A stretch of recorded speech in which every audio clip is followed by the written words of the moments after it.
ঢাকার কেরানীগঞ্জে রূপালী ব্যাংকে জিঞ্জিরা শাখায় জিম্মি নাটকের অবসান ঘটেছে। যৌথ বাহিনীর কাছে আত্মসমর্পণ করেছে ৩ ডাকাত। অক্ষত অবস্থায় উদ্ধার করা হয়েছে জিম্মি হওয়া ব্যাংক কর্মকর্তা সহ সবাইকে। ঢাকার দক্ষিণ কেরানীগঞ্জের চুনুকুচিয়া এলাকায় রূপালী ব্যাংকে হানা দিয়েছিল একদল ডাকাত। ব্যাংক কর্মকর্তা সহ কয়েকজনকে তারা জিম্মি করে।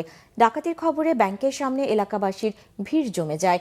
খবর পেয়ে পুলিশ, র্যাব সহ আইনশৃঙ্খলা বাহিনীর সদস্যরা এসে বাইরে থেকে ব্যাংকটি ঘিরে ফেলেন। বিকেল 5:30টার দিকে সেখান থেকে ৩ জন ডাকাত আত্মসমর্পণ করে। ৩টি দেশীয় অস্ত্র উদ্ধার করা হয়েছে তাদের কাছ থেকে। ডাকাতরা ব্যাংকের ভল্ট ভাঙতে পারেনি বলে জানা গেছে।